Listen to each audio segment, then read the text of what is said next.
pemirsa, kembali lagi bersama kami dalam Gelar Wicara khusus Isodel 2018. Salah satu materi yang diberikan dalam Isodel 2018 adalah isu tentang perkembangan kompetensi guru dalam menghadapi era revolusi industri 4.0. Para guru diharapkan terlibat aktif dalam mengikuti rangkaian acara yang sudah dirancang untuk dapat bermanfaat dalam keseharian pembelajaran di kelas. So, Mr. Don, in your opinion, what does the government should do in order to support education transformation? I think with the government, we really need to look at, again, the partnership that happens with that. I think, the governments need to start taking more of a leadership position inside this education space. And I know it's a balance. It's always going to be a balance because in the education space, schools and districts want the autonomy to make their own decisions. They're the educators. You would expect them to know what's best for their schools and their students at the local level. And I think when we look at that perspective, there's a balance between the government trying to take a leadership position, but also allowing schools to make their own decisions. And I think that's where, in partnership, not only again with industry or with government agencies, but also with schools, and in partnership with school leaders, and in partnership with teachers, creating a framework in which to work so that if schools are deciding on a new system to put in place, and it might be a system that helps track their students, it helps them understand the type of activities they're doing. It might be an online testing system. Well, if you can actually put a system in place like that, the government should be able to use things like big data, doing the analysis on that data, to supply information back to the schools and the students to understand how they're doing, understand where they're having problems today. So what's working and what's not working. Exactly, and where we can set these students up for success in the future. Because I know if I have a problem here, I know I'm going to have an issue in these 3 topics in the future because I don't understand this concept. But maybe if I go back and relearn these concepts, I will be better placed to more success in the future.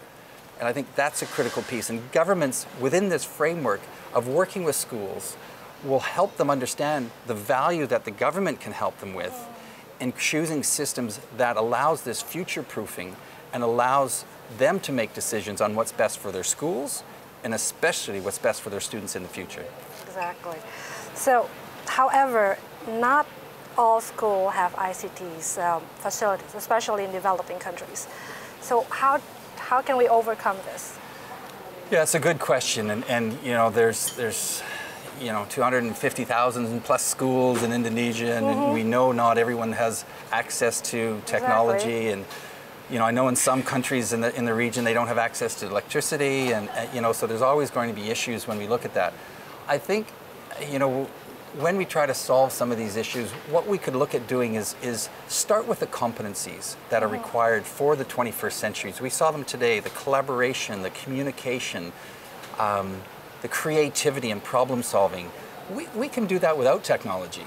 We can set up problems that don't use technology that looks maybe at the farming industry. How do we create those competencies in kids where the technology isn't used? And then when the technology is available, then they can apply those concepts and those ideas with the technology.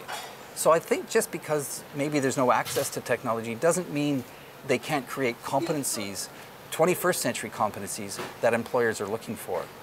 I also think, again, in partnership, how do you bring more technology to those schools maybe that don't have it? And I think that's, again, how do we leverage some of the bigger organizations and bigger companies inside a country, like a telecommunications organization, or other type of partners that might be working with each school individually that might be selling desks or chairs or something. How do we create a bigger ecosystem of partners that can bring the technology in and utilize the new technology that's out there to enable the access? Because that's always going to be a key issue in governments, is the equitable access to education that's critical. So then, what does the teacher competencies that needed to face this education transformation? Yeah, the teacher's competency is definitely one that needs to grow and develop over time. I think one of the key competencies is the need to embrace the change, to understand why, if I embark on this change, it will be better for my students. I think, again, this ability to share openly and collaborate openly around learning plans. So if I develop a learning plans, I can share it with others. I don't have to create 5 different ones. I create one and share it with 5 people, and they do the same. And it gives me time back to my classroom, because that's obviously a big issue with teachers, is they just don't have time. They just don't have time. They're time poor. They don't have time for something new. But if you can demonstrate the value of how technology can give them back time, that's a big part, I think, of embracing the change that needs to happen. I also think that understanding the benefit for the students becomes a critical piece for the educators. How am I, and this is a lot of us, and I was in teaching for many years in Australia and in Canada, what's in it for my students? What's in it for my communities? How am I making those better places? So it's about giving back. It's about giving back as well. And I think when we look at a lot of the programs that we work on and that we use, it is about the community. It is about how do we embrace this with the teachers, and how does it work for the betterment of the community as well. Okay, we're going to have another small break. Pemirsa jangan kemana-mana, kami akan kembali setelah jeda berikut ini.